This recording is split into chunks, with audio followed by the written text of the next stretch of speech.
All right, today we're going to pull back the curtain on large language models. We're going to get past that feeling that they're just, well, magic, and really dig into the nuts and bolts of how these things actually work. Let's pop the hood and see what's really going on in there. Look, we've all had that moment, right, where an LLM does something that just blows your mind. But let's start with a really provocative idea. What if what we're seeing isn't intelligence in any way we understand it? What if it's a completely different kind of beast, something far, far weirder? And it's not just us regular users feeling this way.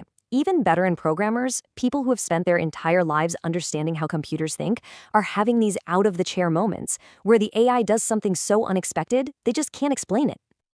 Yeah, that quote really gets to the heart of it, doesn't it? It's a powerful reminder that we're dealing with something fundamentally new here. So, with that sense of mystery in mind, let's finally open up the black box. To really get a handle on this, we need to understand the three core mechanics. These are the things that drive every single interaction you have with an LLM. Welcome to the engine room.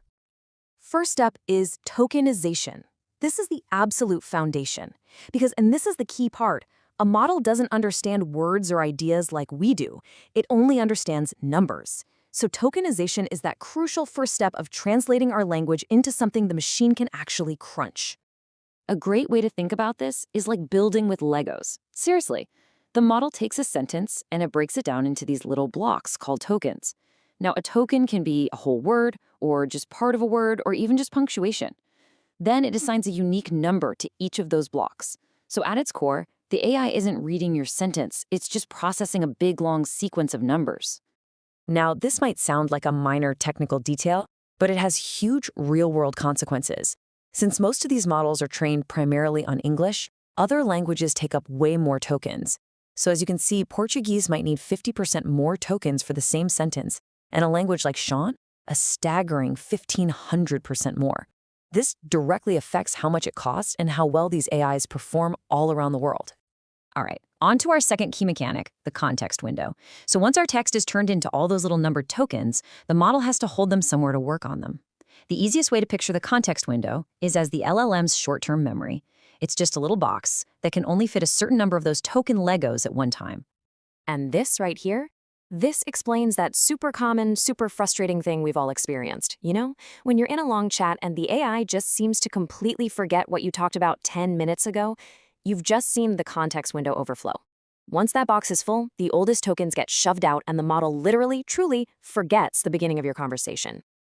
Our third and final core mechanic is called temperature. And this is a fun one because it's something you can often control yourself. Just think of it as the AI's creativity dial.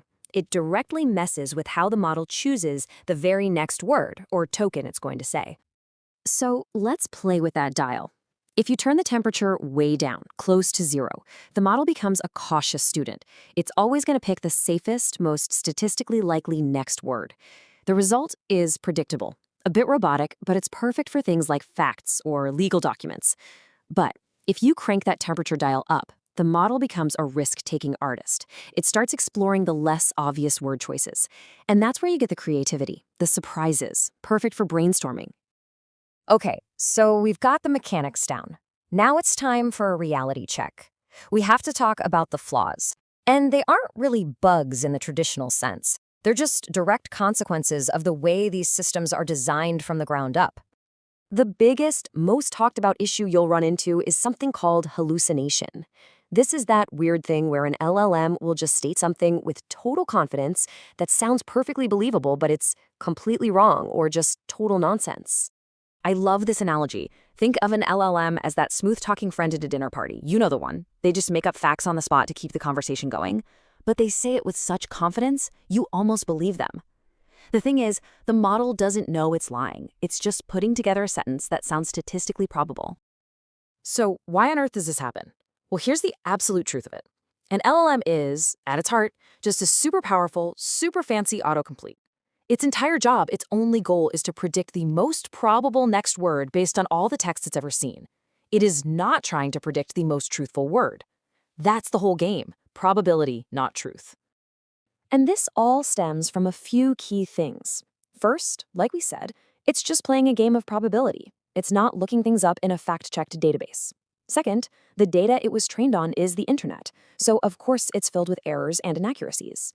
And finally, when we give it a vague or ambiguous prompt, we're basically forcing it to invent stuff to fill in the gaps for us.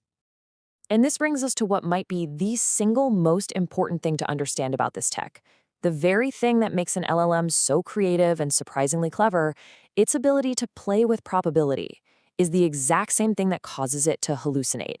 Its greatest strength and its biggest weakness are literally two sides of the very same coin. Okay, so you get the mechanics, you get the flaws. What now? How do you actually take control of this thing? How do you go from being just a passive user to someone who really knows what they're doing? Well, the answer is all in how you ask.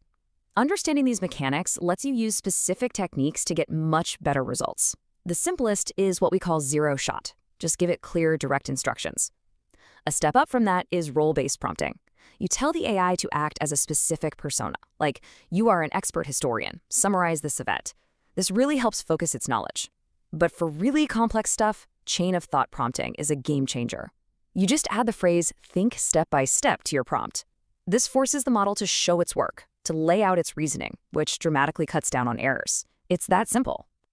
And really, that's the whole point. By getting a handle on tokenization, the context window, and that creativity dial, you're not just typing into a magic box anymore. You become an informed critic, a much more effective user, and who knows, maybe even a future builder of this crazy, transformative technology. So I'm just going to leave you with this one last thought to chew on. If what we call creativity in one of these models is really just the result of cranking up a randomness dial, what does it actually mean? Can we ever really say that a machine that's just playing a game of statistics is truly creative in the way a human is? It's a weird one to think about.